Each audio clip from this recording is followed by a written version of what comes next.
Oh my god. Hello. Wait. Oh, I just thought that I will go and make myself a coffee. And you suddenly all pop up. While I'm not there. Not here. Hello. I found hydrate. Yeah, so I was making coffee and I felt the smell of the coffee and I thought I don't like coffee anymore. Have you had it? Like, Hydroman? Nice. Actually, that our can definitely should make a game called Hydromancer. That would be awesome. And your goal would be to go from stream to stream to make people drink. And there's the big evil hero, like, not hero, what's it called? Antagonist, making everybody drink and then poisons the water, and there's the habit. Yeah, so okay, I drink coffee kinda to not fall asleep, but coffee makes me fall asleep. But I drink it like just okay, if I don't fall asleep in the first whatever, like 15 minutes, then it might boost me up. Or then I will at least know that I drank a coffee, I should be boosted up, and it will kind of motivate me to stay at the level. But right now I feel a smell of a coffee and I think I enjoyed it before that last time. Yeah, actually, I think many things that we do, kind of gaslighting ourselves, is one of the best motivations. I accidentally found out today of this game called Keyboard Wizards. First of all, googling this word, Keyboard Wizards, kinda always falls to the Disney. I have no idea why. Maybe they have the same game, maybe they have something like that. But maybe there's a movie like that, I don't know. But it's horrible. Yeah, it looks nice.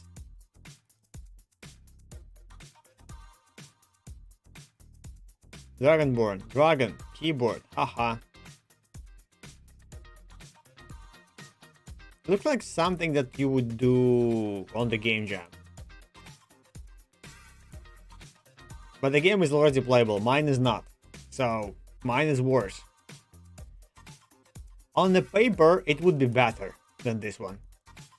Because it would also allow this mode, technically. Yes.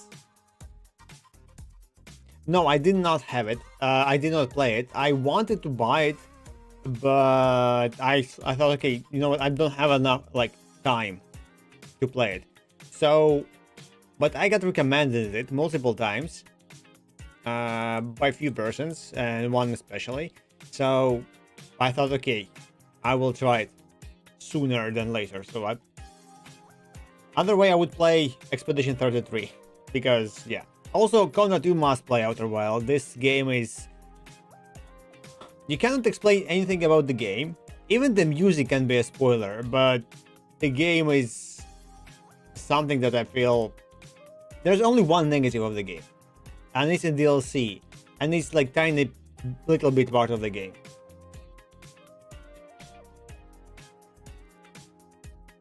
I don't know like how good Expedition 33 is.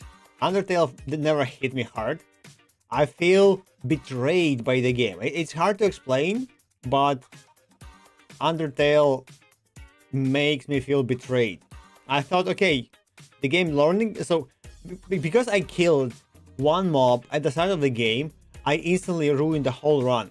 And whatever I do next does not matter. Absolutely, because the ending will be the same. The outcome will be the same, which I absolutely hate. And I realized that somewhere at the start of the game, maybe in the middle of the game, somewhere. And then I thought, okay. So I guess this kind of the prof deformation kinda brings me to that, because you know, you understand how the game works, kind of the dialogues, the options, the outcomes and stuff. So it's basically like ifs, else's, and like something like that. You think, okay, but maybe, oh, if I do this, then maybe this, or if I do this, nothing like that ever happens. What my brain kind of makes the game to happen, wants the game to happen. So I know that there are 3 endings, the good, the bad, and the middle one. So if you kill anyone in the game, even by tutorial at the start, it shows you that, okay, you should not kill, but there's, you know, the dummy, the training dummy and stuff. So I killed definitely that one, and I killed the frog near it. And I killed the frog. First of all, experiment. What does it do? How do I get XP? What the hell is XP? And then I think I killed someone else on accident, because somehow I make like 5 amount of damage, but then when the person has like 50% HP gun, I hit like 50 damage, like 10 times more, from no reason, and he instantly dies.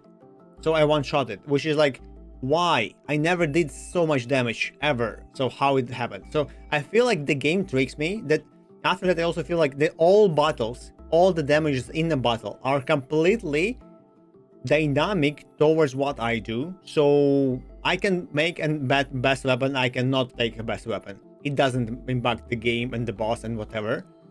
So the whole perception of the game, I feel betrayed. This is why I don't like Undertale. But the dialogues is absolute top notch. Like the jokes of the skeleton guy, I don't remember the names already. Not that I tried to, but the whole situation, the romance between them, the personalities, those are absolute top notch. Sadly, I feel that all of that is failed by the game having an ability and promising me a lot of things and outcomes which you don't get, which I didn't get, I guess. So that's something. Yeah, also Portal is not a shooter game. You don't need to know how to aim, because it's slow paced. There will be like few puzzles that you might need to, you know, fast aim, but there will be like, you will learn where to aim. You will be able to fail and start again, and okay, now I need to hold my mouse there. So it will be like something like that. So Portal is absolute top notch, but the game is also about the dialogue. It's same as like playing I forgot, Stanley Parable. Same style. But in Stanley Parable there is no puzzles, you just go around and listen. In Portal, you solve a puzzle and listen. You solve puzzles in sake of listening, basically. I have not played Expedition 33. I will start next week or like 2 weeks. I need to prepare my game jam. Also, please join my game jam. We have 10 people, by the way. Someone joined randomly from nowhere. I have no idea how. I hope it's like, you know, maybe YouTube video or something. Yeah, but this is like, nothing was done and we have 10 people. So being indexed actually matters a lot. I will try to update it. It's like 1 week after, like it's almost after the Pyro Software's game jam and before the Bracky's game jam. So it's exactly in the middle. And yeah, this game jam is different. So if you, again, I advertise it as if you don't know how to code, or if you want to learn to code, or like whatever, this is exactly the jam for that thing. Okay, 57. Actually, yeah, Jackie beat the game too, but she spent like few streams on it, but she didn't like, no, game all streams. She just like spent a little bit. Yeah, Outer Wilds took me, I think, 20 hours on the first game and 20 hours on the DLC or something. But okay, on the main game, I think it would be like around 15 hours if I would not be tricked. So there was a small bug. It's like, it's obvious. I mean, it's mostly my fault, but it could be better. This is like one of, I'm not calling it negative, but it's each hard element, where I tried the solution of the puzzle and it didn't work once. So I never tried it again, but it was correct solution. So I solved it, but the thing happened, so it didn't work as it needed to. I mean, it's hard to explain without spoiling, so I'm not gonna spoil it. So I spent extra 2 or 3 hours on like basically that stuff. This patch, yes, I want to play it. I still haven't bought it. I will wait a little bit. It looks very awesome, like very nice. Not my type of game, but I starting to change my genre again. So I never played the dialogue simulation like Slay the Princess, for example. I would never play that game, mostly because it's like basically just sit and listen, and it feels a bit boring. But now I'm starting to enjoying the actual storylines, the lore and stuff. I never played MMOs. For me, MMO is the game about numbers, and numbers go up, like RuneScape. I never did any quests in the RuneScape, not on purpose. I just mostly did like leveling up to my like smithings, making armor, then fighting with my armor, then making a new armor and stuff like that, and like rinse repeat. I never did a quest. So now I'm playing Guild Wars again, just to and sake of learning the lore, learning everything surrounding it, and I can enjoying the game anew because I never like fell into the story and did the stuff. I played Diablo for a story, but Diablo 4, for example, is so bad that I cannot play it for the story too. It feels extremely boring. So Diablo 2 is nice because of the cinematic cuts and there's this, okay, numbers go up. Diablo 4, you don't feel like that because everything else goes up, so I would prefer nothing to go up. Path of Exile 2 is an amazing game for the story and everything, but you beat it multiple times, so now I enjoy it because of the hardcore stuff, how far I can go to the hardcore, and then I died and okay, delete the character, then start anew. For the so I'm not sure how to explain it. It's not for the story like as a story, but for the bosses that fall in line while you process. So oh, there's a guy. Oh, there's some like puzzle, not puzzle, but some like buttons that I need to do. Oh, now I need to kill like 3 shrines and then kill a boss and get those nails done. And then when I hit the nails in the tree, I have this guy. Okay, now we travel somewhere. Now we go to this dungeon and kill some other boss. Now we need to go to that. So not as a story that I understand what's happening, but the order that there is, I suggest the story.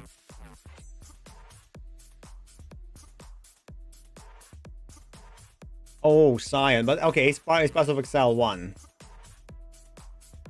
That's pretty huge. I think I died on level 30 something. Okay, I still have one character, I guess, on hardcore and 30 or 40s level. So they introduced in Path of Exile 2 Druid, which is extremely fun, extremely nice, but I think it's a bit shitty when you start replaying it multiple times. First of all, it allows to be a lizard, but only from level 6 or level 7, because it's like tier 2. You need to have any kind of tier 2 gem skill that transforms you to a lizard. Then you can be a lizard, which I absolutely hate. Also, all the builds, all the trees have those abilities of swapping between, but there is no ability, okay, while you in the shapeshift, be that. For some reason, there is no passive that would make you stay permanently in that shape or something, weirdly enough.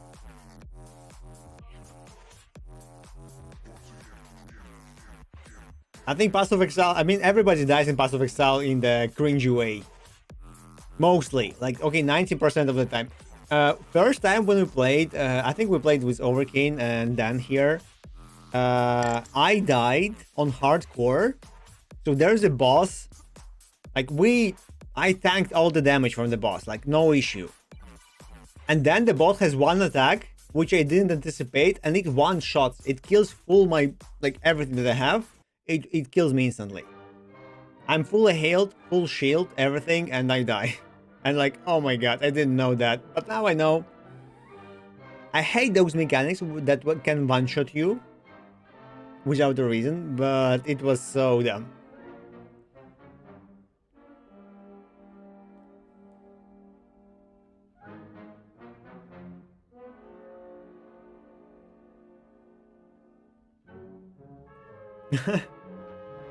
Yeah, corpse explosion is a bit annoying.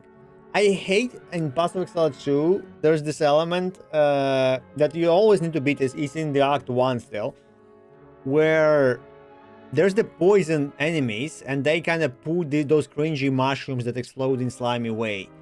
I hate those because however like level up, if I even kill them in one hit, they still manage to spawn those things and they still damage me. Also, I hate when the mobs after death they become a pile of goo that damages you, like the poison or like whatever toxic goo. That annoys me because I can't stay there and I need just now to sit and wait and watch on the goo while it dissipates if I wanted to collect some items and stuff, because I'm lazy to heal myself or like to do something else. That's painful. Yeah, keyboard wizard. My type commander in ChatGPT talk went on. I mean, after stream I didn't talk, but for the Conrad here. So I decided that my approach was kind of halfway, where I can do whatever I like now with my action structure to be a proper framework, which is very nice. But I cannot connect all the elements as I would like to. And then it kind of talked about, okay, let's have a task registry. I thought, okay, I have this manager and manager knows about everything. But there's a concept of registries, which is absolutely fine. I just didn't expect it to see in the game, mostly because it feels, kind of, it's a game, it's not a software. At least in the brain, kind of. And this kind of hits me with, okay, the registry, kind of nice. Then it shows, okay, you can, if you wish to be your factories to be dynamic. I thought that I was of a factory as a resource, which I pre-configure and then I put into the game, or a node. The ChatGPT is against that. It's actually multiple times was very much against that. He's like, okay, factories are ref counted and they are being instantiated once in the start, kinda. So yeah, it's very much for ref counted. But if I want them to be dynamic, like configurable, so what factors I need this session of a game, it makes the code, this one, where it just goes to the folder, loads all the scripts, and then depending on configuration, it gets them back. But this is the kind of the last step that I wanted to have, where it loads the DLCs basically. So it's already kind of DLC for the game. I can have my add-on folder and it would grab all of it from there, or the add-on folder where it will register itself in the list. Play Path of Exile 2. I actually like Path of Exile 2 way more than the first one. Okay, I guess with the Druid, I don't like Path of Exile 2 that much. I love the Druid initially, but then after like 10 or 20 deaths in a row of some stupid stuff, and like then grinding again till I get the Lizard, because I refuse to play anything else, it breaks me. Yeah, we're playing Path of Exile 2 mostly. I still need to beat Path of Exile 1, because when I played it last time full, like completely, it didn't had, I think it had like 5 or 6 acts. So I beat them up, and then they're just repeat. There wasn't any end game, there wasn't anything else. And I found out fairly recently, like half a year ago, maybe a year ago, that it's kind of finished. They have the full story. And I didn't know about that. So my latest character is, you go full loop, then you return back to your new city, which is like Act 8, 7, whatever. And then you meet a god and you kill one of the gods or whatever, the black dude. Maybe he's not a god, maybe he helps you and then you just talk to him. I don't remember. So that's where I stopped. Need to finish it still. I just cannot finish it in one season. So when new season starts, I don't want to continue. I want to try a new season character. Yeah, that I think this is the only game that you can play a lot, because it never gets boring. You always get something new. Even if you like play the same character, you kind of change your build. So you kind of have this, okay, I will level up a little bit to get to that node. Okay, I will level up a bit to get to that new passive. Maybe I will go to this slide. Okay, what if? Okay, let's play a little bit more. So it has this stupid feeling. Like when you play Terraria for the first time, or Minecraft, or like some games like, okay, just one more block and I will stop. There's actually a song like that. Just one more block, I swear I stop. Okay, to be honest, I never had that feeling about Terraria or Minecraft. But Path of Exile, Runescape, what else? There are like games like that, especially the crafting games, where like you level up your craft by doing things. Ultima Online was the best example for me. I played it quite a lot, just because the numbers go up.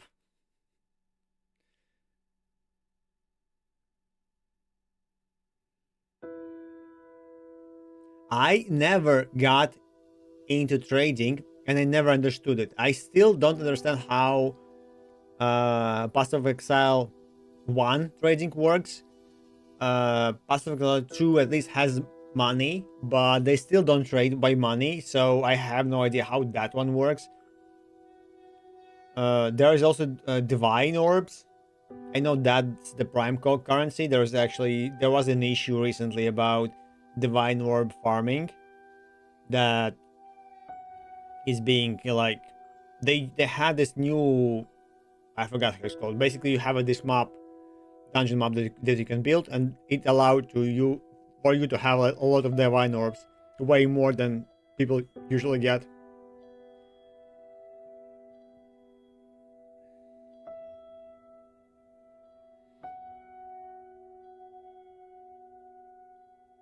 Yeah.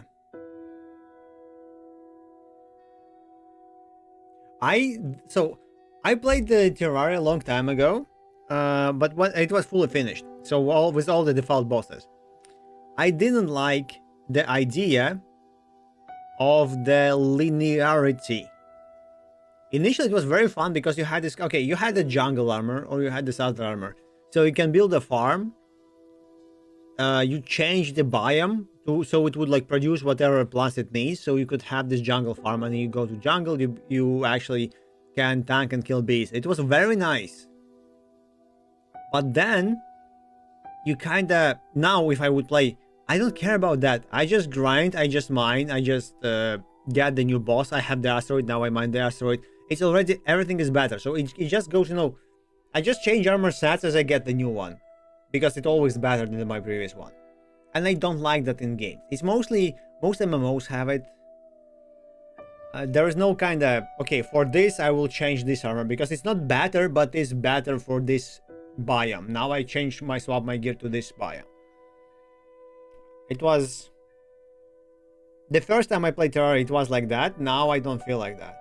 My friend, like Repolog here, if we will make him, he actually played Calamity mode quite a lot. I know it's kind of grindy and more hardcore and more interesting in that sense. I still don't really understand that one. Hope it's, I think I played it, but I never played it, played it completely. So I just like started, okay, that looks nice. I like the new design, the new UI with those spikes and stuff, which is very cool. Hello. I think I saw your nickname before. Greetings. So yeah, but I kind of enjoyed Terraria a long time ago with friends and stuff. Especially, when you dig down the tunnel just to get to the hell, fast to the lava. And then someone puts a brick. So next time you fall down and you don't know about it and you smash yourself and die. That was troll game we played with friends. But I highly recommend, Conrad. Maybe you will like it, maybe not. So I proposed to people to play recently StarCraft 2. So now I and like some of my friends also working here joined for a little bit. We play StarCraft 2. It's free multiplayer.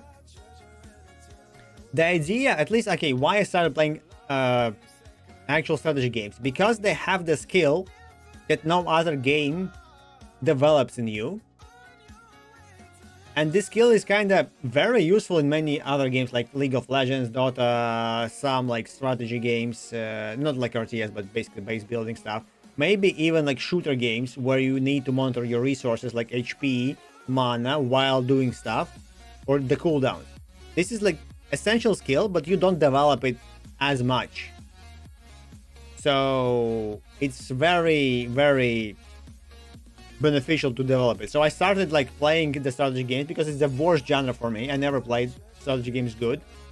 Thank you for the tomatoes. Hi, incredible. Holy, oh, nice. Man, they're calling. The English text wasn't very nice. Yeah, but Hammer is not really RTS game, but it's wait, it can't. Okay, it's RTS but without buildings. Maybe it's the better description. At least it was before. I don't know how the new one will be. Like Company of Heroes. But yeah, still. So I started playing from Beyond All Reasons game. Amazing game, one of the best strategy games there's no better strategy game, like in terms of the quality of life, the controls. It doesn't need for you to have like a lot of micro. It's very forgivable for the new players especially. Then there is the Age of Empires, which is next best thing, and then there is the StarCraft 2 for me.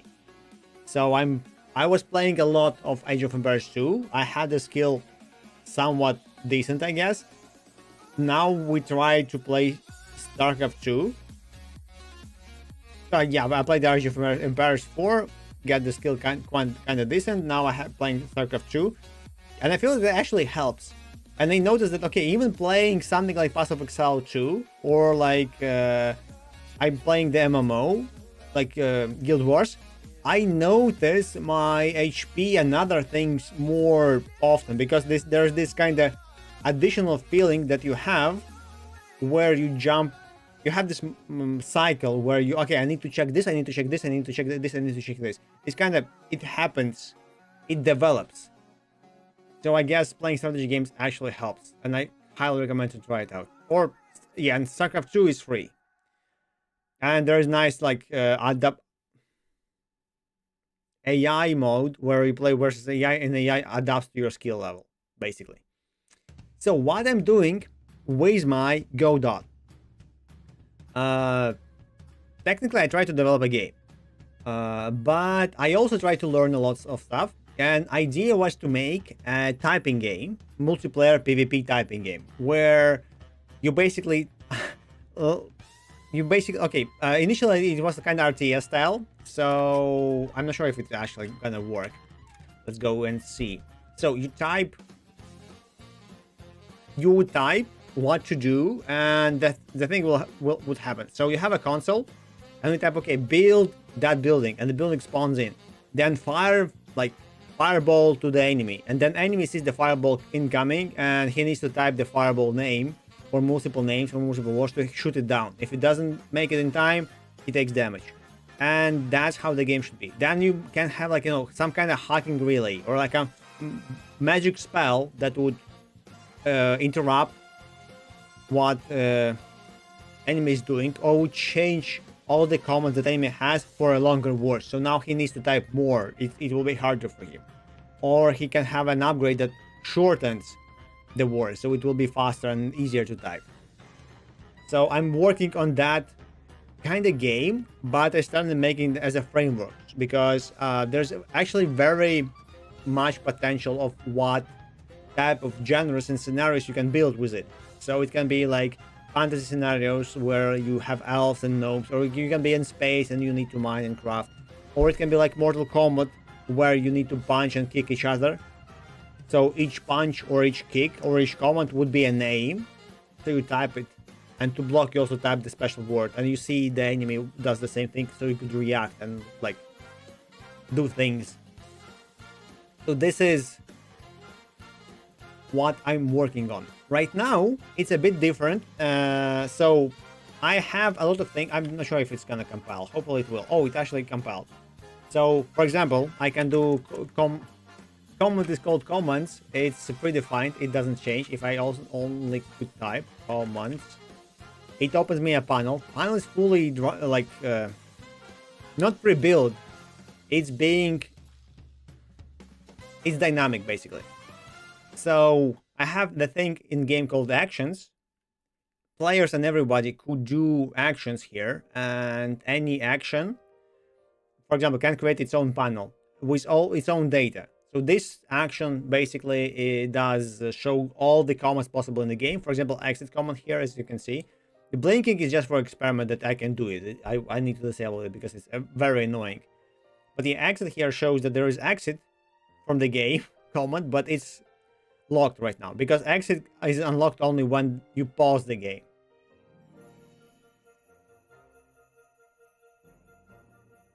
It depends. So what I found out while making this framework, and this is the moment that I'm trying to work right now, and this is how I got to this. Like, this is the recent development that I do. So I can do, there's a command called test. Let's close the panel and let's type test. It opens me and I need to type the word crystal. Oh wait, I cannot, of course I cannot type crystal. It's here on the down left, you see I typing. Crystal then space. If word changes, I typed 2 words left. Now I need to type golem space. Now I need to type spell space, and then the house is built. So I'm calling it module as a task, and when the task is like finished, it does whatever action else you attach to it. In this sense, in this time, the action is just to build a house and open a panel. Panel is hell because I don't have other panels like that. So, but you can have math puzzles like, hey, how much will be like 2 times 3? Whatever, I need to type the number. Or I can have dictionaries like in terms of, okay, type this word in English or type this word, okay, I speak Latvian, type this word in Latvian. So there's a kind of learning part of the game. There can be pictures like captchas or something. So we can have those tasks as random as we want. And this is what I want to have for my framework, so the players could configure and create their own scenarios, their own games, their own whatever they like. And maybe later, hopefully, they will create their own add-ons and DLCs. So if the game earns any money, I would be happy, and I would probably publish the whole source code. And this is also the reason why I'm trying to make it like as a framework, so it would be easy to extend and do extra stuff. Yeah, Dvorak sounds like, yeah.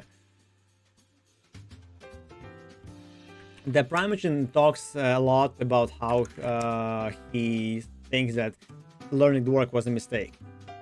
He still uses it. I don't have issues with the current keyboard, but I'm slow typer. And yeah, also the goal here is that if you play with your friend and your friend types way faster than you, first of all, we can have handicaps in terms of, okay, you now have longer words than me.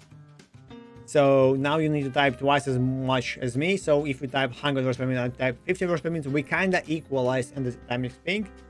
So now we fight with our wits or strategies or whatever we can do. So imagine like playing against StarCraft. There is this also handicap mode where you can lower your max HP and damage of your units. So you would be equalized to some extent.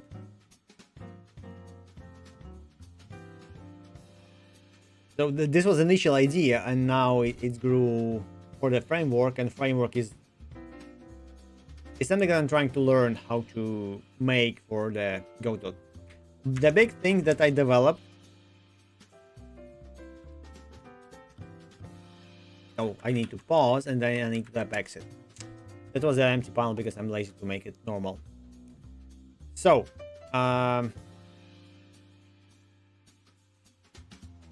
I made my own logger. So I have this, it's called logger injector. But basically I have my own logger where it has channel, it has handlers, and it has processors. So I can combine them as I want. And let's say in the game, in any of the files that has logger attached to, I can make like logger debug, logger dot something, and it would call method, and the logger would go to handler, and handler, okay, I have the file handler, so it logs file to a handler. I have go dot handler, which actually logs file here in this UI. So you see every log that I do in the game right now will be like this. So I see where it's originating from, which is absolutely amazing. I think I should have done it sooner. It's a lot of log, so I have another logger for like my own special as add-on thing, but it's ugly. Initially I wanted to work on that so it would be, you know, how it's called, collapsible, whatever the word is, basically, so I could minimize that, see only the log message, and if I click it would like open up and show what's the path for the log, where it's originating from. So here it shows full one, inject recursive, which is actually very weird.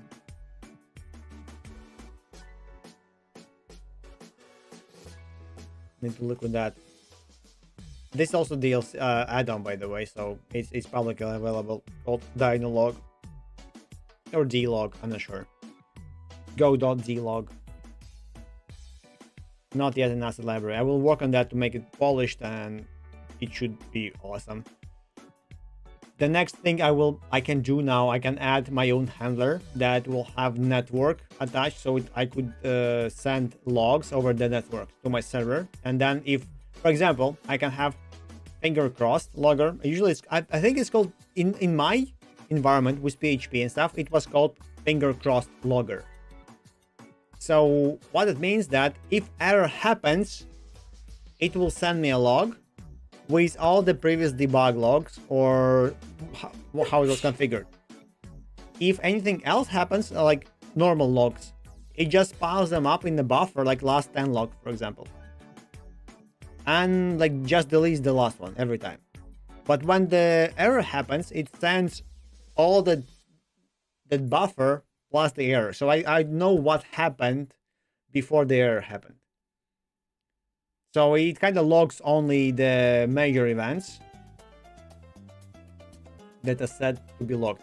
Also, I can have a network log and communicate with another player through my server via this log. So the log will be the actual network protocol to some extent.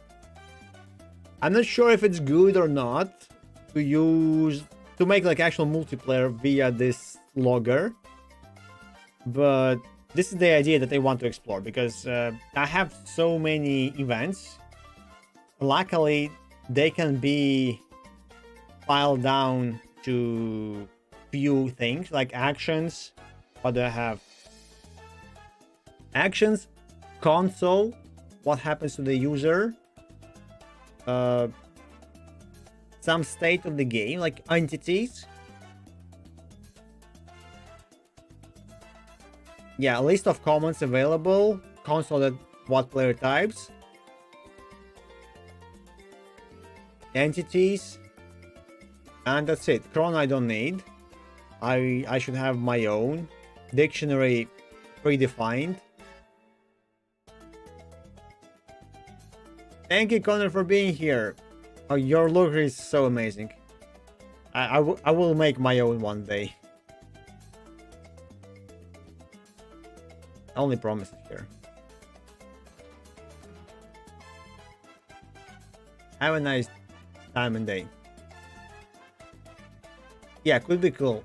But we still don't have a smile, so we will never smile.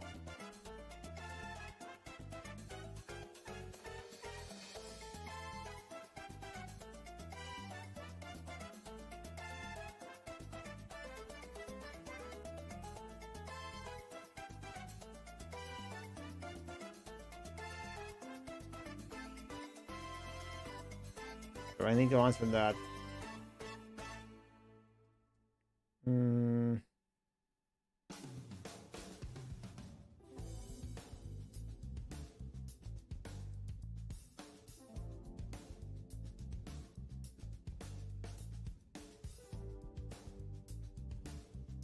Wait, Alien is... Why I don't say... Okay, because I don't open this chat. Now if I open this chat doesn't show anything. Oh my god. Okay, I want to see what alien it is. I think I remember the dancing green alien. But I guess it won't show. Okay, at least it shows... Okay. It's so weird that StreamerBot chat actually shows that from 7TV, yes. And I don't want to install it on this working PC because this is for work.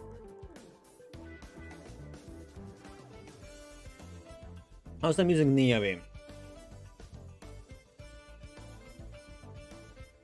And let's remember what ChatGPT told us before, just how to load the factors and stuff.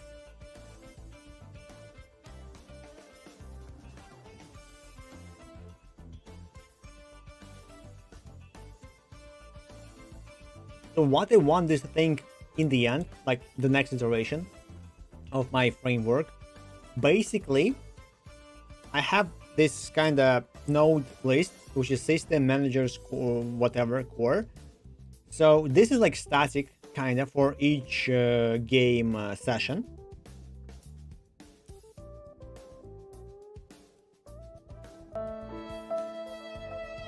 Never.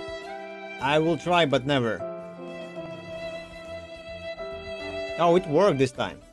Also, but Dan just followed. We cannot allow him to do squats on us.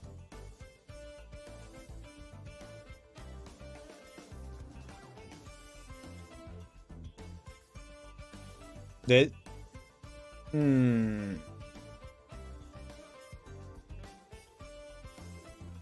Yeah, I hope it just ignores Dan. That might be it. Also, I noticed that first notification of a day might not be working. Okay, but it's not the first one. Emo here followed just 16 minutes ago. 17, 18. Squats. No!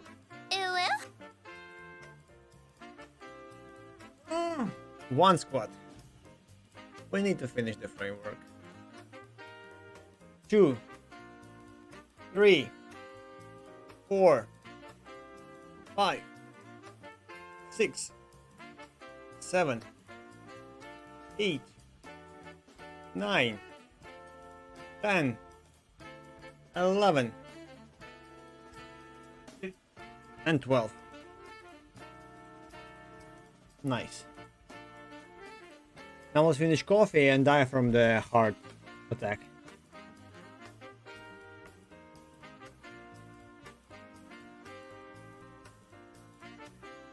And then we blame Dan. I'm immortal while alive. That's my life motto.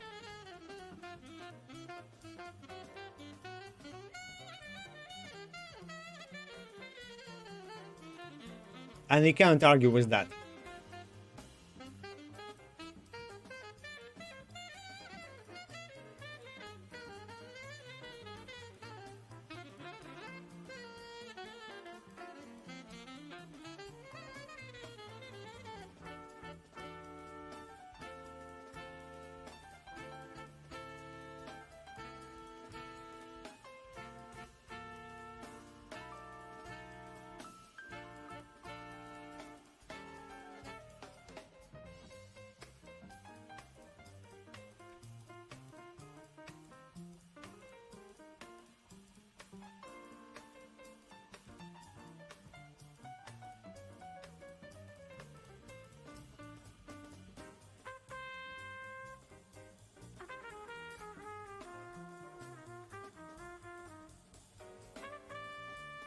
Let's just copy whatever it has here and then figure out what it had there.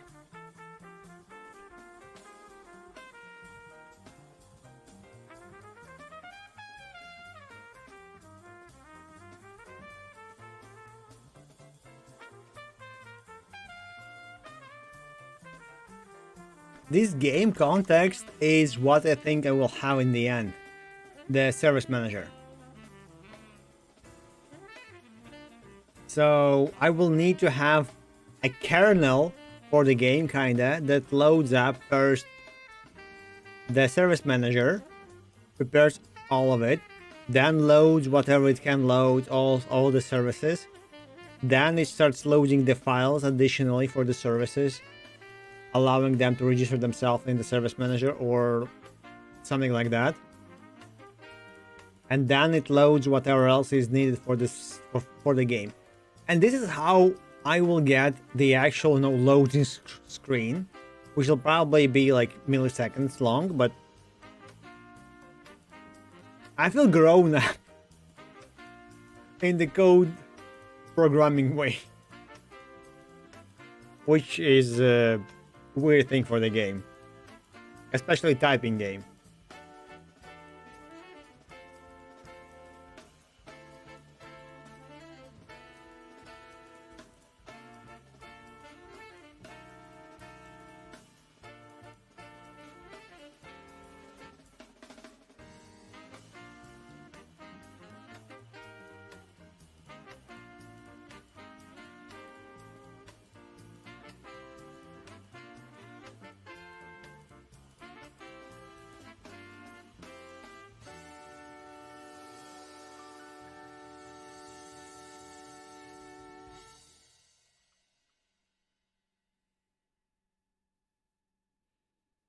Of engineering. No.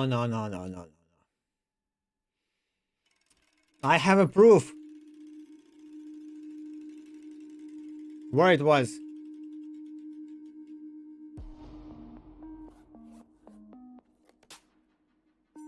What you are designing is not over-engineered. See? It must be a true. It's not over-engineered. I got still confirmed bias.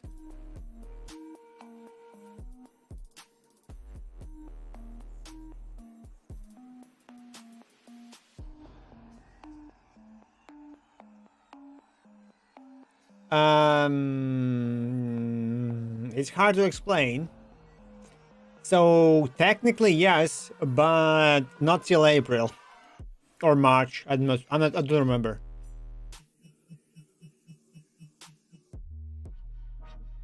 I mean, regardless of the sub, you own us a drink and a stream and a game on the Game Jam.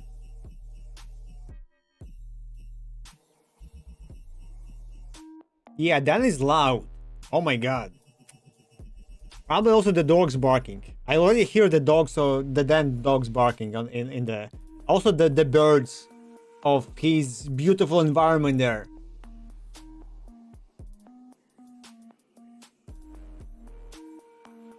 Probably also parrots of all the colors flying around. And now I have the scene in my head from the Bruce.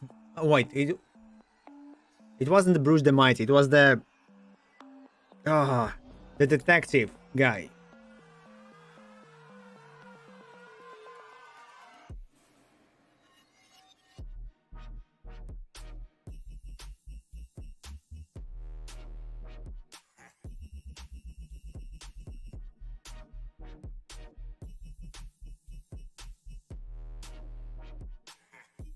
$600,000 in a year? Oh, Dan is rich. But to be honest, Dan lives in his own house, which is already an achievement. Sadly, he lives with his wife and kids, so that's probably not an achievement.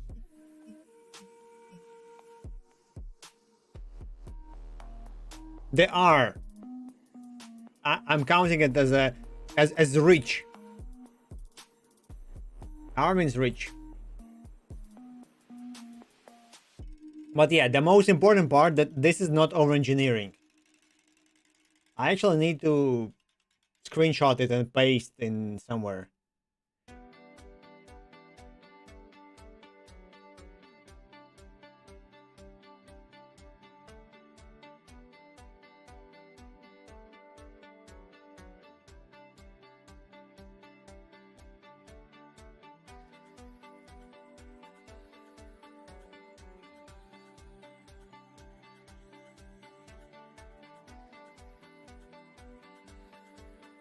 Okay, to be honest, 600 a year is a weird number. $600 a year is nothing.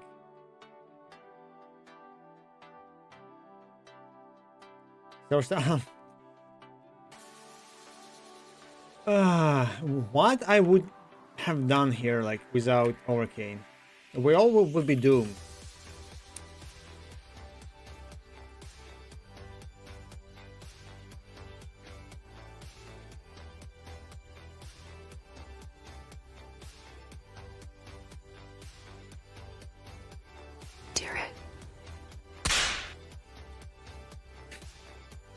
I heard there's 3. Not do it, but so funny.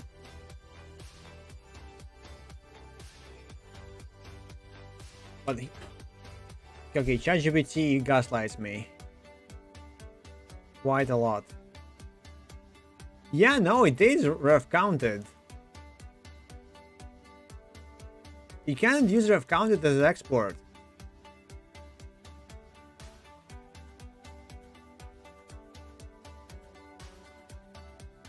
And then it shows me a scheme where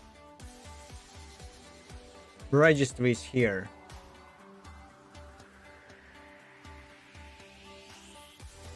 No?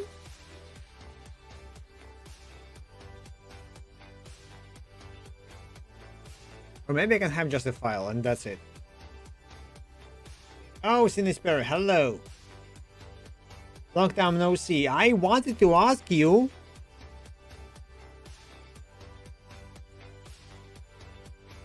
did you manage to see noticeable conversion rate from YouTube, especially from those 2 big videos that you had about Tetris like inventory?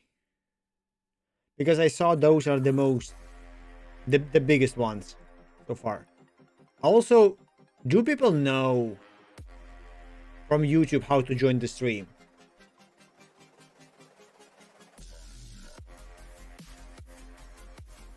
I actually need to look that, or maybe ask ChatGPT about it. Like, is it allowed to have your Twitch link somewhere? Like to advertise your Twitch on the YouTube. You can stream both, of course, but when you have a video, to have it in the description somewhere. Yeah, I have no idea. But I don't like it. I guess it's just not a Golang, it's something else.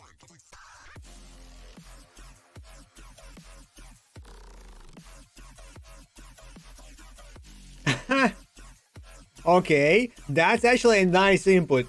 I will try not to have my Discord anywhere. This is actually makes sense.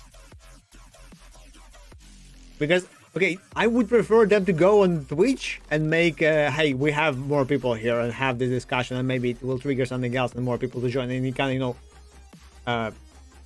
do stuff. Of course, I need to make a video for YouTube first. That's, I guess, the hardest part. Of course. In the file description, okay, so okay, so you are allowed. Or at least you did it.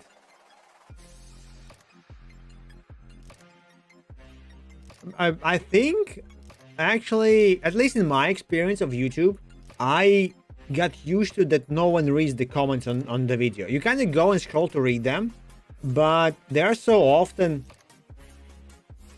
how to explain that?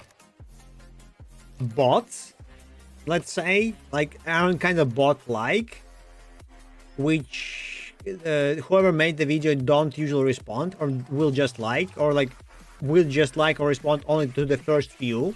So if the video just released and you comment, you have interaction, but if the video is like 1 month old, no one will actually watch it anymore, and no one will actually type or comment, or like if you even comment, no one will see that. Unless after a couple of years they'll be, hey, watching this in like 2020 something year. So that's how I feel about the comments in the YouTube videos. For now, yes, but people that watch it might not know that. Also, when I'm watching video, I don't really notice like, okay, how popular the video is and all that stuff. So I assume initially without knowing, okay, if there is a thing. Maybe it's actually one of the reasons why people ask about the comments, but you ask, you know, not to, hey, leave a comment, but hey, ask me, I will try to answer you in the comments. To encourage people to use the comments. Maybe, I don't know.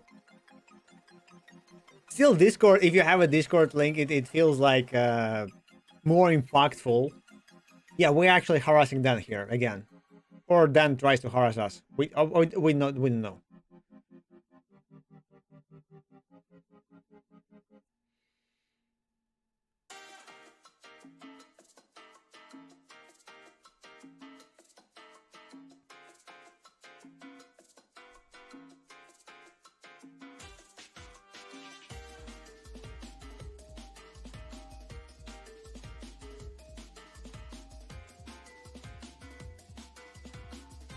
Let's have a service manager.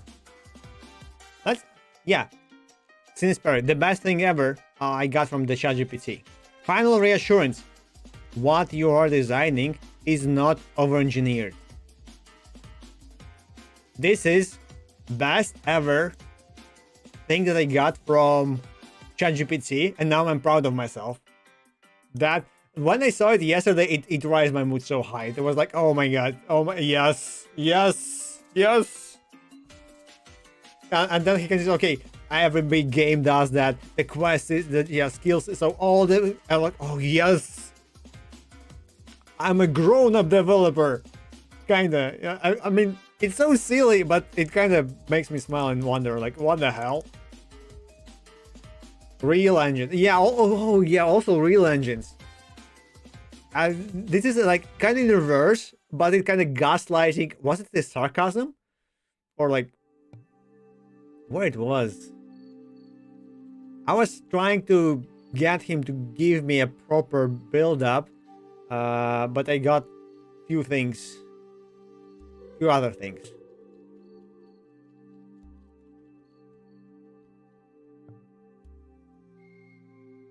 Yeah, I asked about mods because he mentioned mods. But basically, it was like, how do I load dynamically stuff? I thought, okay, I will have the resources. I will like have the configuration, so the player has this config and it tells what resources to load. But I just scared that it will search through whole the whole file, and it will find more than needed. I thought it was quite close. Yeah, real engines. So this is like, I was wondering, okay, what if I forget to add, so if I want to have a resource registered in the game, and also I would do that. So when's that going? I forgot about that. Wait, you have a turbo? Huh? Oh no, that's a pledge.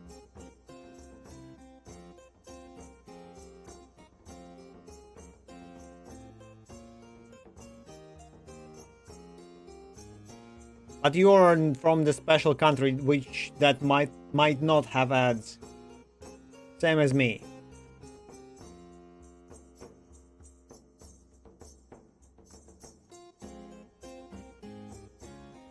What?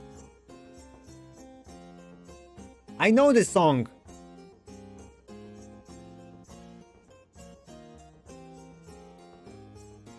Damn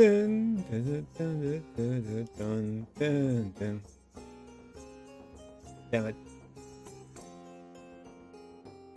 Oh, okay. I don't get ads ever, but I usually, so before that, the series that I watched, I was subbing to them. Now, as I'm not earning any money, I'm trying to, so I was subbed to Dan, but Dan not streaming. So now my goal is to sub to anyone who's not streaming, I guess. But yeah, I'm not subbed to anyone besides, I think, 2 streamers now. Maybe 3. And yeah, 3, I think. Jackie, I think it's Jackie, Lana, and Spius. Spius because I know him. Jackie, I also kind of know her, and now at least I was privileged to talk to her. That's enough for me. Yeah, so I now I have this random dynamic sub that I can spend monthly on random people. So I guess if I see your stream, oh wait, why?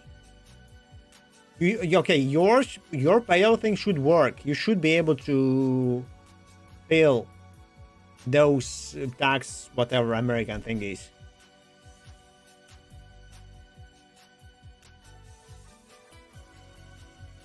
But yeah, I don't have ads. Even if I watch random people, I almost never get ads. Weirdly enough.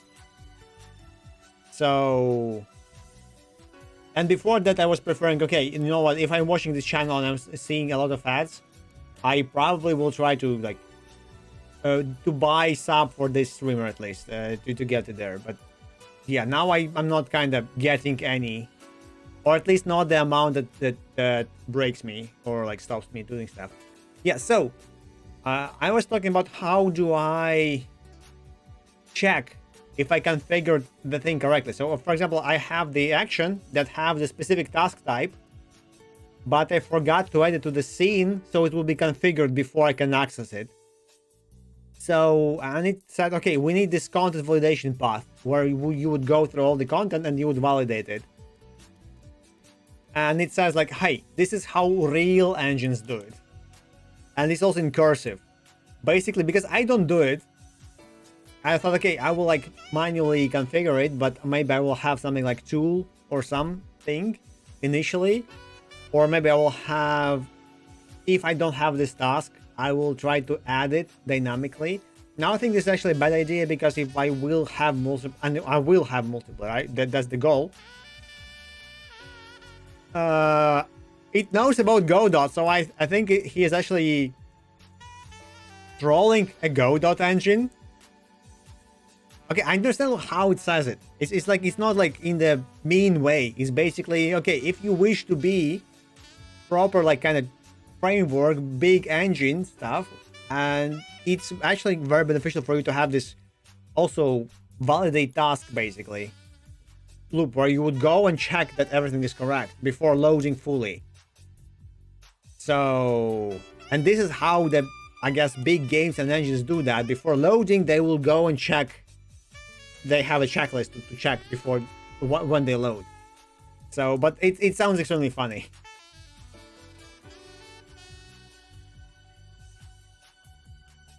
You should feel attacked.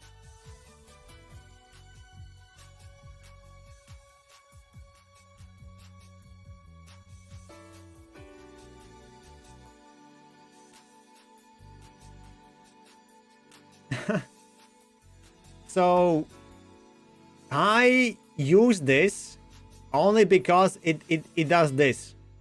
Pre-rolls are off. Because pre-rolls are the worst thing ever. I absolutely hate when you join someone or click on someone and you see the ads initially before seeing the stuff. Because, you know, I see the guy does something nicely. I click and then there's an ad. Worst thing ever. Good thing that now at least I can like go back and forward. There's this slider where I can, okay, what was before. But I do ads only to so the pre-rolls will be off. I have them automatic, so it runs every 20 something minutes ads for 130 seconds. CIS, what does it mean?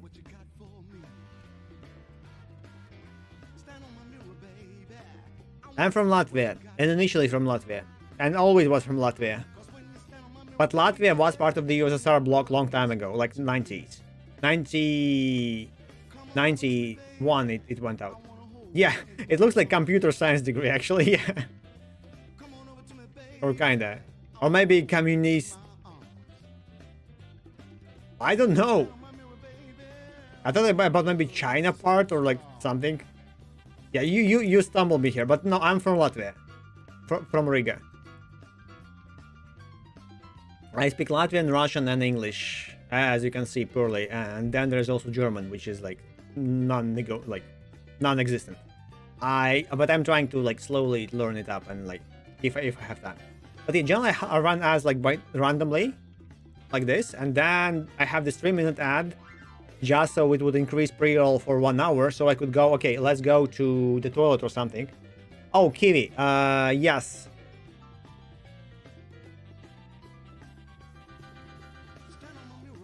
So, Latvia was part of USSR. I guess this is basically, you mean the countries that were part of this big USSR bloc. So, yeah. But I guess all Baltics were, like Estonia, Latvia. I always want to say Lietuva. It's in Latvian, but in English it's... I keep forgetting the word. Commonwealth of India. Oh, that's weird. I never, yeah, I never heard it before. Portuguese, Spanish. You speak Brazilian, which weird enough, someone said that. Oh, okay, that's.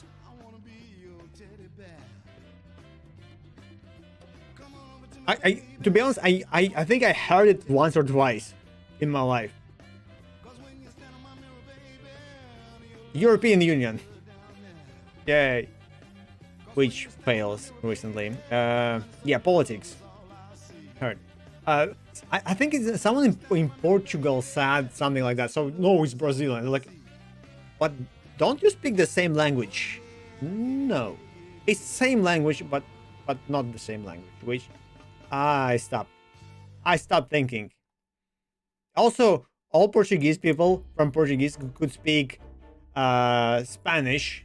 At least we had a guy from Portuguese, and we went to Spain, to Madrid, and he managed to like talk to most of them, and they kind of had their dialogue going. Poorly, but they had the dialogue going, which was like extremely weird. So yeah, I have this, and I had my few earnings in my like 5-6 years of streaming on Twitch. I actually had 3 payouts so far by 50 euros. So it was 150 euros in 6 years, I think. So, and I need to pay taxes from them in 10 days, I guess. I need to actually contact my accountant and ask, hey, how do I do this? So yeah, but now I think I'm kind of growing a little bit faster, so I'm very happy about it. So I'm starting having those payouts not once a year, twice a year. Oh wait, once every 2 years. Now I'm getting that, okay, at least 2 times a year. So it's already better, way better. So I missed the. Oh, okay. Maybe that's how that's just, being called, like, because they were part of the USSR. I'm calling it for myself, and that's how I heard they being also referenced, post-USSR bloc. So countries that were part of the USSR, but now USSR is not existent, so they are post-USSR. Which may be good or bad thing, it depends on the country, of course. Not everyone went out nicely. Some people had problems, some did not. Also join my game jam. Game jam is very specific for the coding. We will have fun just making a basic game. We will vote on what games we want. We will vote on what features we want for the game. And we will try to make same game everyone, and we will share our code to learn. This is like education again. That should be fun. Where's my code? Yeah, so it had about the real engines. And yeah, the most important part is that I'm not over engineering now. Not over engineered.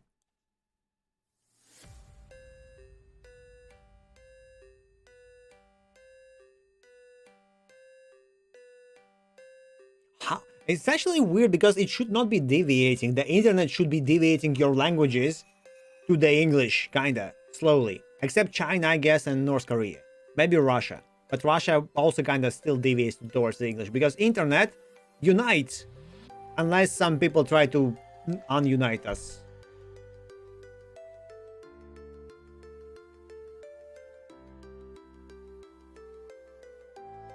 Which we believe in you.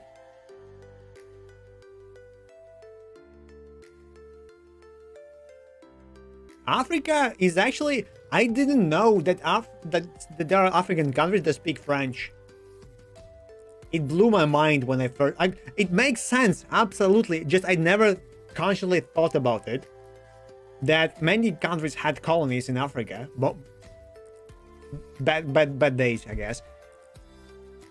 And there's actual countries that we actually were required, if we would went to one of those countries, like my company, my previous company, we would have that part there, like that.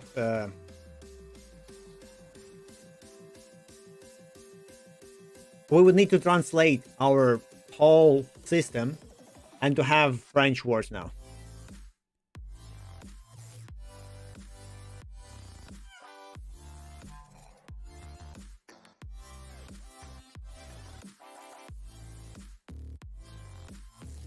At least most often it will be Senegal, I guess. Yeah, I didn't know that. I mean, it's kind of obvious, but it never hit me like that. There's also this African language, which I always forget how it's called. It sounds extremely funny, but a kind of enjoyable way of funny. Especially... Oh yeah, also, what broke the system? Not like just my brain, which is like... Okay, I can deal with it. Yeah, the clicking stuff. Because it's right, they write it down. So they have English like ASCII symbol and stuff, but you write this clicking sound as exclamation mark. And guess what is not allowed when you type your name, surname, all the other initials, whatever other symbols and numbers. All the symbols are not allowed. And you need to have it in your system. And like, yeah, there's a lot of things that you probably have before do not allow that. It was kind of interesting experience. Also, the next this is actually kind of bad, I guess. Not like, okay, hard to explain, but basically not of all people can read, which is also weird. So I mean, it's weird to us, obviously, but probably not all of them need that skill, or to read in English. So not of them speak English. So some of the contracts and stuff needed to be done like a special way, or you discuss with the guy and you say to him and explain stuff. Like basically, I forgot how it's called. Notarial stuff.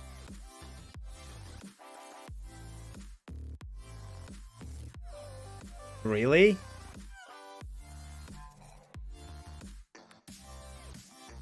Also, it was very funny. Many cars in Africa, they can have like Ford Mercedes, or like they have a car, like, okay, mark of one car and maybe model of another car.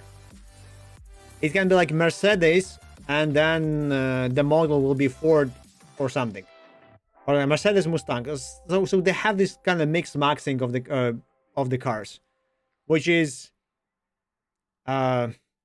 so when I check the database, for example, and I need to go through to see, okay, if there are some errors, like maybe okay, some maintenance stuff, and I see those car numbers and car names and stuff, I think, okay, that definitely a scam or a bug or something.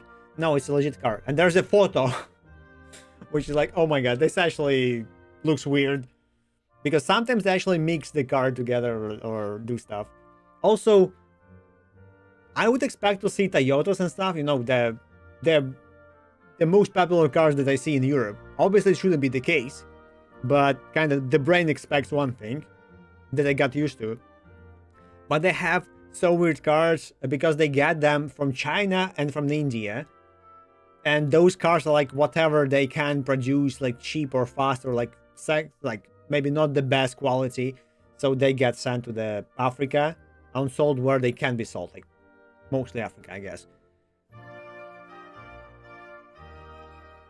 Yeah, so they still have that, kinda. But there's a China and India close by. So they sell the stuff there. And also because of that, they have skills like to, okay, we will fix this by wiring stuff down. Like, kind of, you know, you see the American custom-made cars, which is somehow allowed on the roads. There is no basic rules of what is allowed on the road. And there probably is, but there is the kind of limits, of course. And oh, but in the same time, we had those. It's called Boda Boda. Weird name. We can Google that. It's actually not only Africa. It's I think kind of popular in India and some other countries. Yeah. So it's kind of a motorcycle like this. They had nice looking ones. This is the dumb one. But now there's the motorcycle ones. They by the way, they use them to, so that's a taxi. People buy Boda Boda so they could drive other people. So if you need a taxi, you won't have a car. I mean, you can have a car, but it's pricey. Or you can have Boda Boda, and you sit to a big muscle dude that's sweaty of the heat and stuff, and he drives you where you need to go without the helmet, without any protection, slowly to the town and city. I mean, you sometimes get the helmet, but it's better, I guess, not to have that one. A death-defying flying ninja. I see it. Rule down. That's good. Oh, A fortune-selling it's actually kind of might be. I could go to Africa. I actually would probably, if I could stream there or like do some other stuff. It's very interesting experience. But yeah, so they have electric Boda Bodas, like full electric ones, and they have, instead of the charging stations, they have those stations where you replace your battery. So you drive by, you take your battery out, you put it in, and take another one out and put it back. This is very genius to an extent, and this is something that we won't have for a long time, sadly. But Africa can't have it easily because of how it's structured and how it's done. So I very much hope we will have something similar too. So they have very, very nice things. cloud collector. She said, Wiki one. good. Oh, there's also a thing called Tuk Tuk. Born scribbler. She said, that's good. Yeah, this car. Tip delights detector. Yeah, Tuk Tuk. That's good. I press the panic button, profit. Also kind of taxi car. Like, I have no idea how we got here. I said, Still fun. Fun talk, nice talk. don't think I'm gonna be impressed by any of your silent smiling Yeah, so those countries are like, full of bandit shit. still it's weird to see that you know, you got used to see the weird Bentleys and whatnot, and then you see those nice, neat, funny cars. I somehow have this like, kind of weird, like, warm feeling toward the small little cars. There is this. Initially, when I wanted to buy a car for myself, like 5 years ago, They said we sparked each other's fiction. We said, I wanted to buy this. that's good. Okay, this is the new one. The old one was like Confections. maybe this is the older one. it looks so small, but also so neat. I like, oh my god, I need this car. It's so small. We said It also okay. This has 4 doors. I think the old one had 2 only. adios. I was like, oh my god, I need that. The turnaround radius was so small. The other way. There's also, of course, the Mercedes, I think, and BMW, the electric one. They have the small ones. That's actually the only BMW that I can like bear. Bittersweet. The short, small electric one. So get used to it. And also, there is, I have no idea how it's called, but there's the small car, very small car, that actually has kind of motorcycle motor. It, I love how it looks. I don't know, it's so small. I would feel absolutely the best if I would drive it to work or from work. Of course, it's worse than motorcycle, so the first would be motorcycle, the second would be this car, because it looks so small, it should be cheap, and it should be very cheap to drive. We made it. So just driving to work and from work would be absolutely the best car for me in the winter. And the summer, of course, motorcycle, always. But if I need to go to for groceries or like to buy something bigger, I would get that one. Because nowadays, you always can rent a car. There's the car sharing, there is anything else, so that would be the best.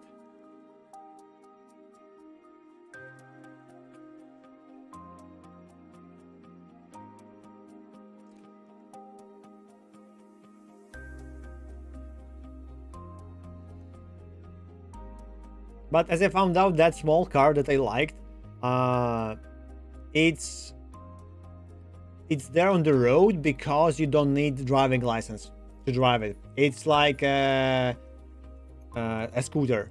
You need the smaller license. You don't need the actual license for the car, which kind of made me sad. And it also doesn't drive fast. It's like, as someone said that it like max speed will be like around 50 kilometers per hour, but in the end I think it's 70 something, which is enough, but it still feels okay. If the max is 70, it means that it won't accelerate to 70 quite. It will take time for it to accelerate to 70. So, but I still would like to try it out. Yeah, the Aygo is the car that I wanted. But I guess if I go and buy any big furniture or something, I won't be able to use this car. But I noticed that taking a car for a day, for a day is like 30 euros. For 4 hours, it's 20 euros. If I want to go to groceries, eat, do some stuff, and drive back, 20 euros. It's like once a month. Also, it makes me more strict of what I need to buy. So I know that, okay, I'm paying by hour, or I'm paying by minute, basically. So, but I paid for 4 hours. It's in my best interest to buy as much as I need in those 4 hours. So I won't go on, okay, let's go and see what we have in the shop. No, I will go and buy what I need.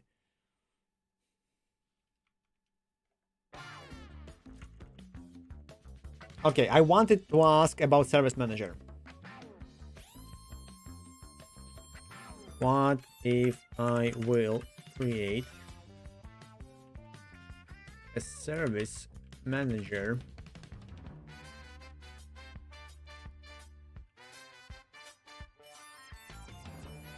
that would track of all the other managers and services, and would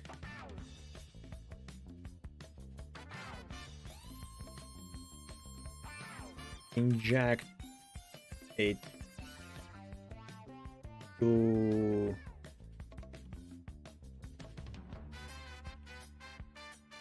other services on init.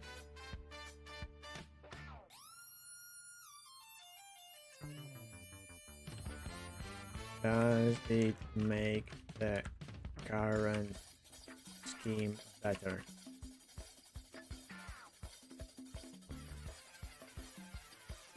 TikTok.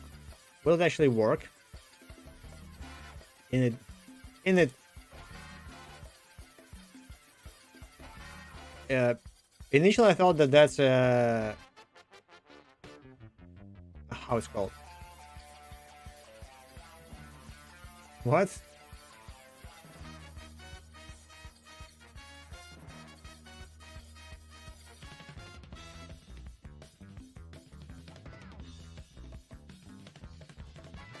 I don't have TikTok, by the way.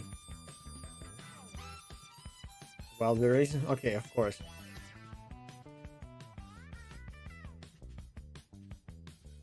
They actually speak Russian?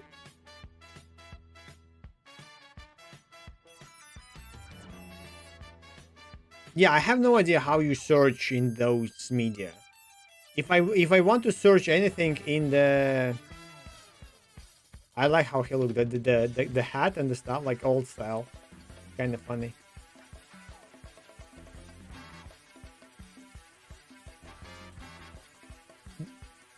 I think though their ads are cringy if you watch them, but when you watch their TikToks and stuff, it's kind of hilarious and very nicely done. I think their TikToks on like actual those short contents video, whatever, and they have more, how to explain that? Not excitement, but more talent poured into that than most of the things that I would be scrolling on the YouTube or TikTok or Instagram. Okay, I'm not having TikTok, but on Instagram and YouTube. So, but I rarely see those. Somehow, TikTok doesn't show me those.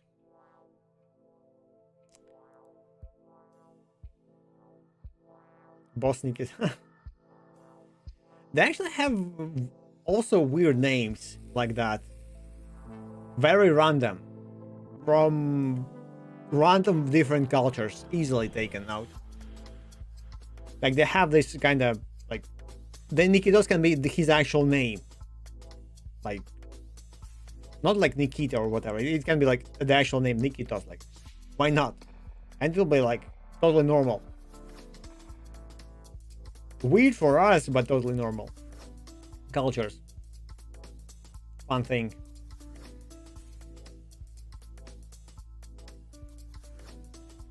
And not as a hidden global. Okay. If it is used as composition root and not as a hidden global. Used wrongly, it becomes a singleton God object. Used correctly, it actually simplifies everything you are already designing. Let's go deep in practice because that fits your project very well. Thank you. What problems is the service manager actually solves in your case? Right now you have pressures. Many systems need shared context. You are, yes. You want no singletons. You want dynamic loading, factories DLCs. Yes. You want explicit wiring, not magic. Depends. You want testability. Yes. A service manager is useful only if it solves wiring and lifecycle, not access. The distinction is critical. Correct role of a service manager. A service manager is a composition root. It should create services, initialize them in correct order, inject dependencies, then step aside. It should not be queried at the runtime, get service X everywhere.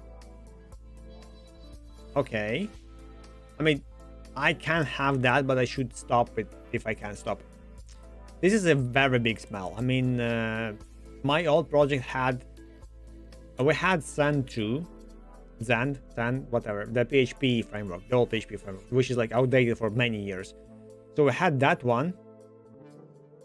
Then, yes, he's being classic Dan. We talked about Portugal, he got upset and left.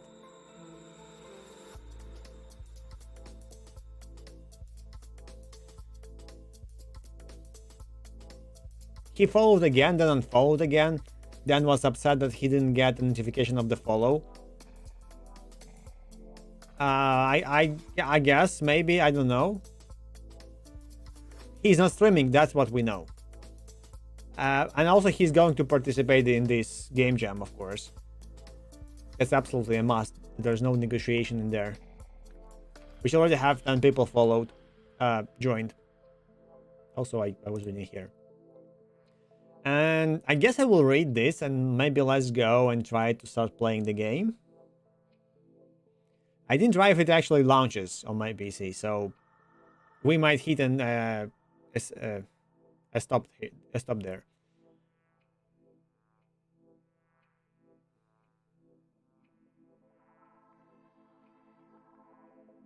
Okay, service manager is the composition root. Oh, service locator. I thought, okay. In my head, it's kind of the same thing usually. Correct role of service manager. A service manager is a composition root.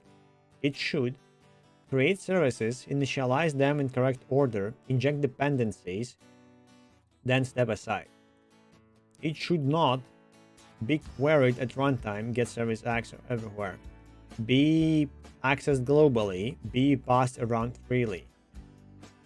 Think of it as a bootstrapper, not an API. Yeah, this is what I thought initially. So, where it fits in your current scheme. Game root, service manager, composition root, task manager UI, yes. The service manager owns creation and wiring, not logic. Concrete example, tailored to your project. A service manager, it's a node, game context, challenge factory, registry, task registry. And now create context, create registries, configure factories, inject services. Create shared context. Game context new, context UI, context input, context console. This is explicit, visible, debuggable. Create registries, challenge factory, new, okay, load configure, factory loader new, context, okay.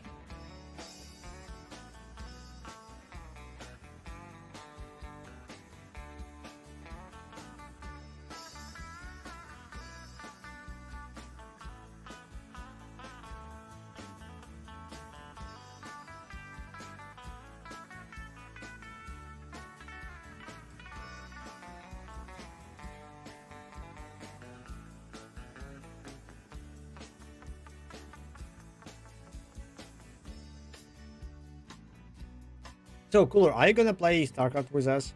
Or any other strategy game? Also, I wanted to play Warframe recently.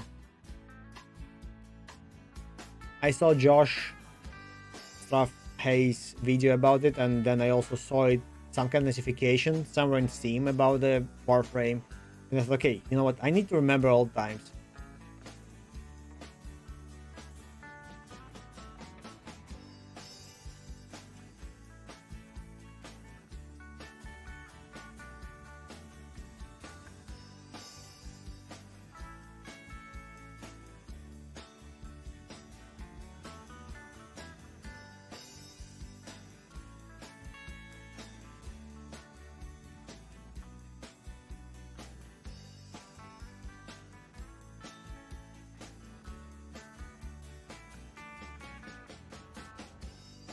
Damn it, I can't find the picture.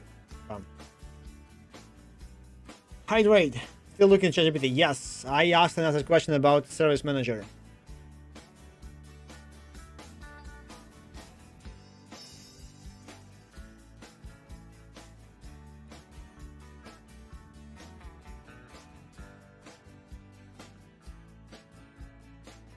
No global access, no lookups, no magic. How progress action benefits from this?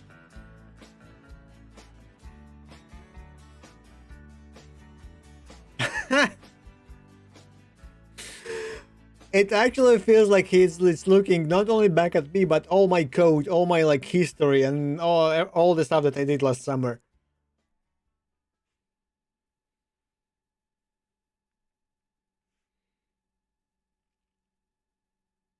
Type Racer.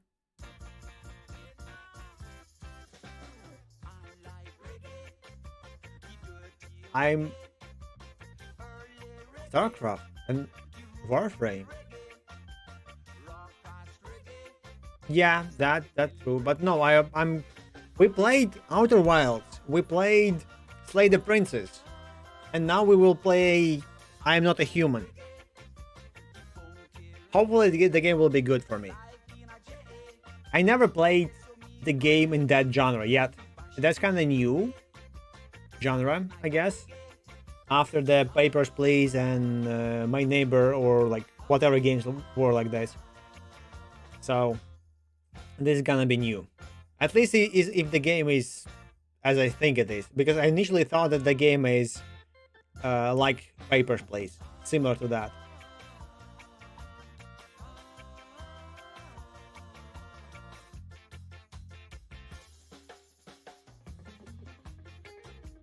That's so weird music that I like it.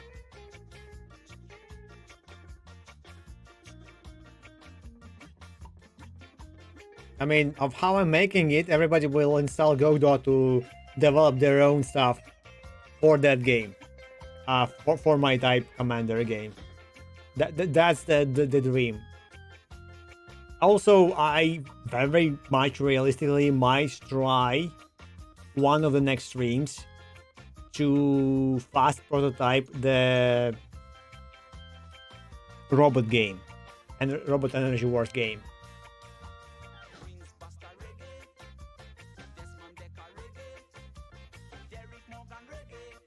Yeah, okay, this is some context that I kind of still don't get how streamers do that, because I'm playing, you watching, but yeah, we have experience together to some extent.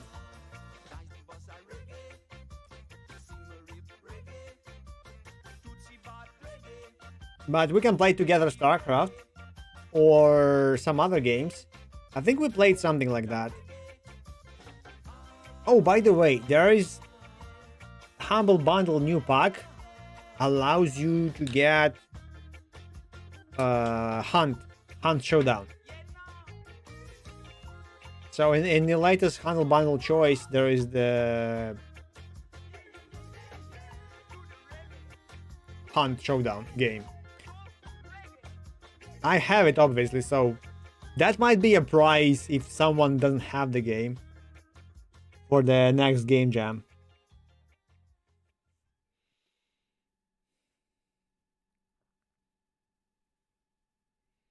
Welcome to the Type Racer Revolution.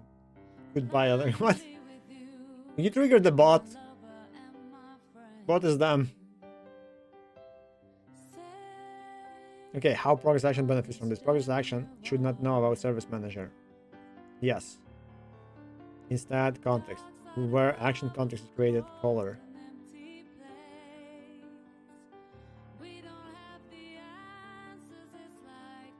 This is cleaner controller logic, not service lookup.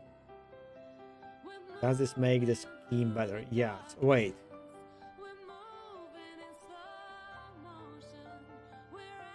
But I have the context as an array where I ask specifically for what stuff I need.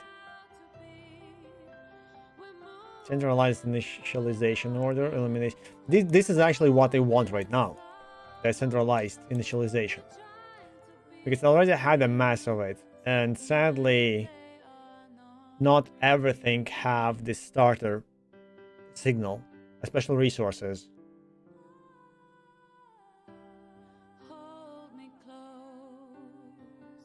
Makes dependencies visible, makes DLC loading predictable, prevents circular dependencies, much as how real engines do bootstrapping. I like this. It always mentions that part. It becomes worse if service starts querying for service manager at runtime. Expose your get service. Okay, you store service manager globally. I want it to be only in two places, where you configure your lobby and when you play the game.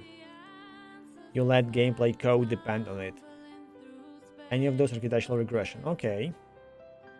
How this align with your controller-like actions. I have action to connect UI, task, console, and everything. Is it any good? Is it? It's like a controller. Your architecture now becomes service manager with wire services. Actions orchestrate gameplay, tasks own progression, challenges own interaction. UI renders the state. That's a clean MVC-ish. Okay, it's not even MVC. It's like, okay, well, we don't know how UI works, so it's because the challenges can be part of the UI partially, so it might be MVVC or like any other pattern like that. Rule of thumb: print this. Only the service manager is allowed to know everything. Everything else must know only what it needs. If you follow that rule, your design stays strong. Final verdict: your idea to add service manager is not a bad band-aid. It's the missing composition route your design actually wants. You are thinking at the level where the architecture is already correct. You are now refining boundaries, not concepts. This is still my problem. If you want next, we can formalize game context versus action context. Draw a full ASCII diagram of runtime flow. Refactor one concrete task end to end with this setup. I still hate this problem where it shows that registry is a ref counted.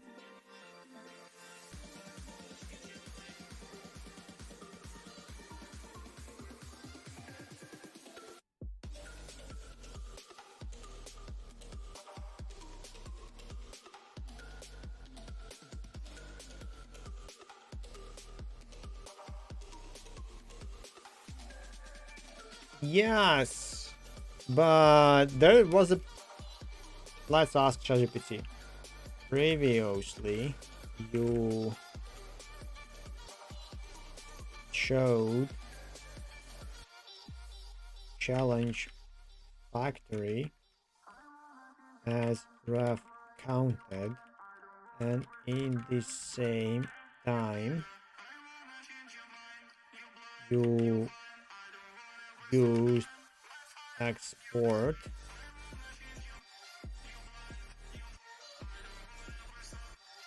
challenge factory in factory loader, meaning that challenge factory how it was called, challenge factory registry.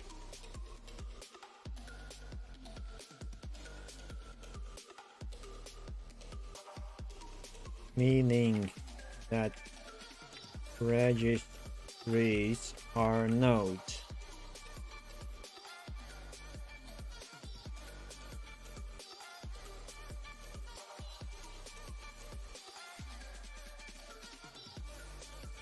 I'll just hit enter and will allow it to figure out on its own.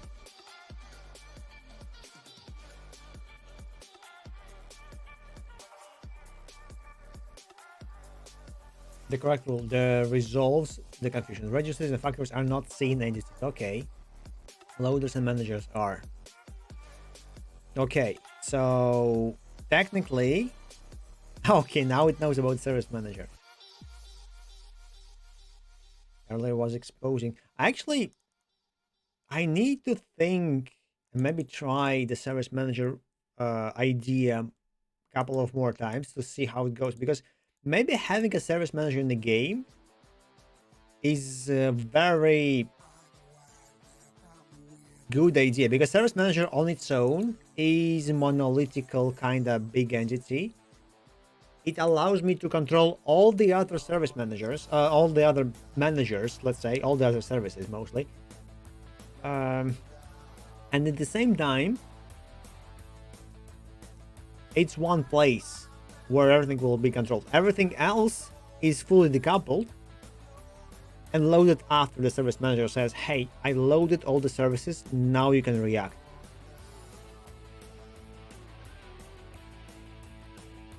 To that extent, which would solve many issues of loading order of the systems or the scenes that have multiple dynamic, how they call it, modules that can pop on or off, or I will change them, or I will do some manipulation on them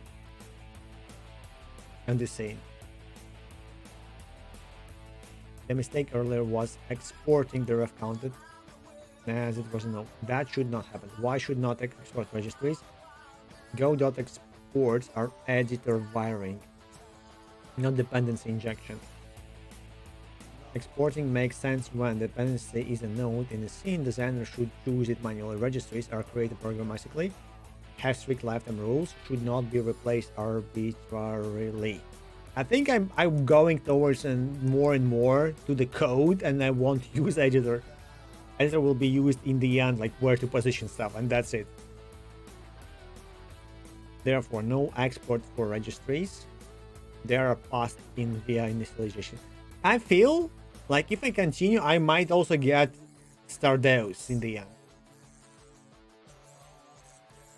How I remember how Spires did it like many times ago, like long initially, and then refactored, and now he has those systems in like intricately connected, but he has singletons, especially for the logging one. Therefore, no export for registries. They are passed in via initialization. Correct factory loader design. Okay, wrong. What you spotted. Exports cannot safely handle ref counter services. Correct factory loader. I need to stop using those and other like sounds like that. And also like.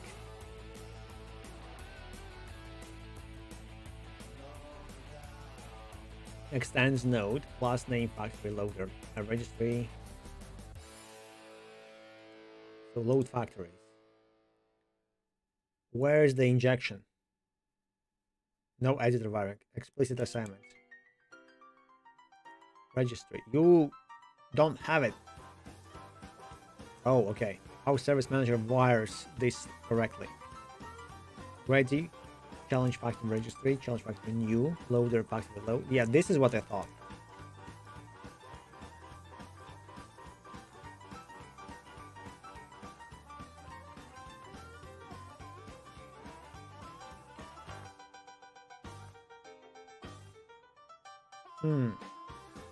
The problem is that I'm wiring many things with action.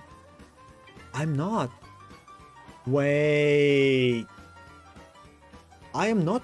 Oh my god. Oh. This is.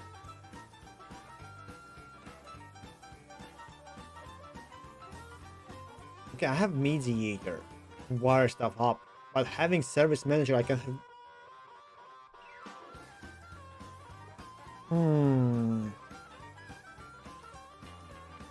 So what service manager does in my case, and like as his job, all of this would be converted to one thing called system. Called like service manager. And in the runtime, it would create this on its own.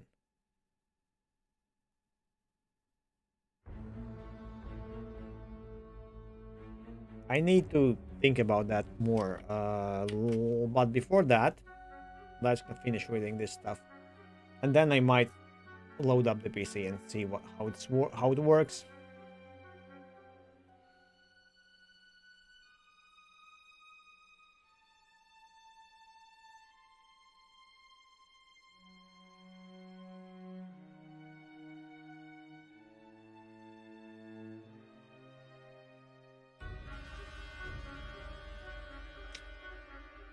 Okay, service manager wires this correctly. Challenge manager new, loader factory new, loader registry, challenge factory registry, loader.context context. So it set the stuff up. I still think it should have this proper initialization thing. Then it has a shell.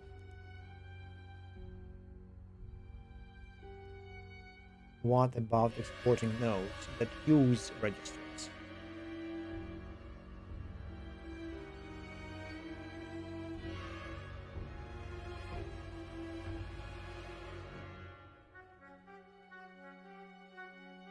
Because this loading part of the service manager will be same for the server. Okay. Also, funny part that because all of this is data,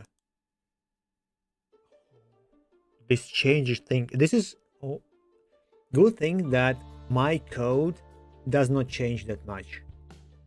Almost nothing changes.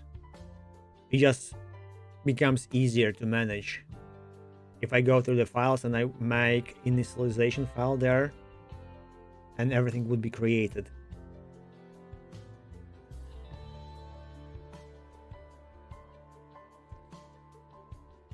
I'm very curious how it's gonna see. I'm so curious right now.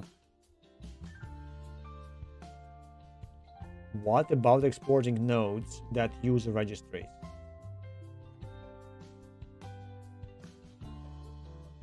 This is fine. Task manager, challenge factory, challenge factory.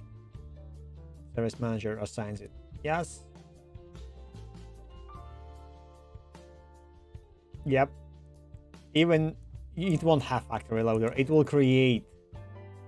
It's like runtime creator thing. Keep runtime challenge factor. Okay.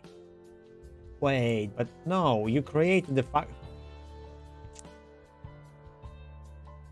This goes here. The heap. What did I now? Name. Scene tree, life cycle, orchestration, ref counter, logic and services. Why this distinction matters? I need to start using this way more. If you accidentally make registries, nodes, they get destroyed on scene reload.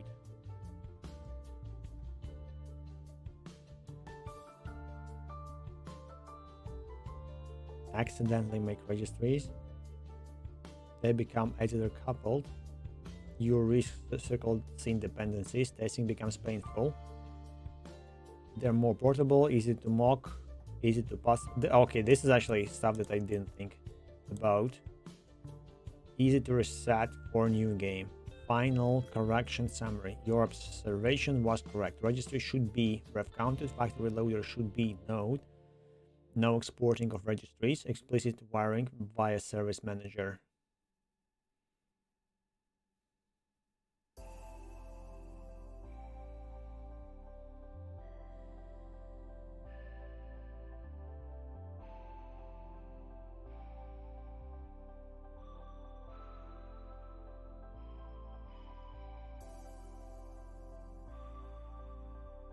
The funny thing is that I can improve that next step one more. So I won't write in Service Manager how to load the service. I will have a config file for each service of how to load it. So, and that will be the only grabber thing that will allow the service to grab whatever service it needs to, so it could load up by dependency. And then if I need new service, I could just drop a new service with new config file, and it completes the framework, because this is the last part of any framework and the first part that you see when you start working with the framework. That's gonna be something. Okay, 5 minutes till the ads, 3 minutes till the ads. So I guess I'll run the end.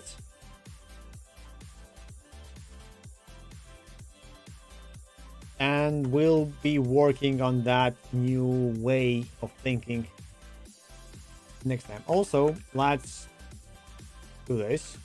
Save, and let's lazy git. No, lazy git, yes. And everything and add this. Next time, yes, I will commit this and I might create a new branch from it.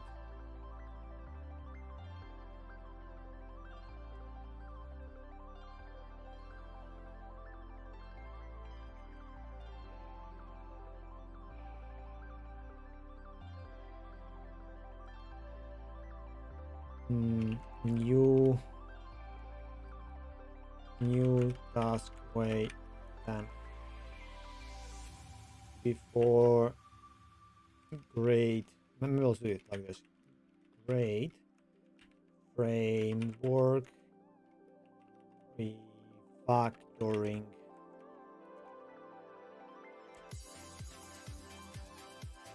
and push.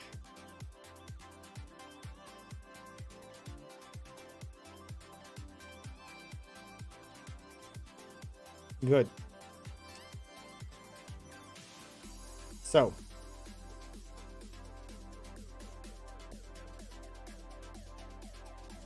let's have a break and then I will switch everything towards the game.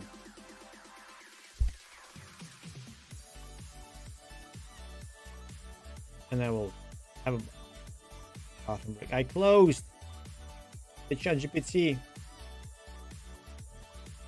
Okay, look at that.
Okay, I am back and now I'm cold. Are you cold? It's actually like minus 10 degrees or something outside, which makes me not want to go anywhere. Wait, how much it was? Also, let's start the PC. Maybe I will. Okay, you know what? Let's close the PC here. Yes.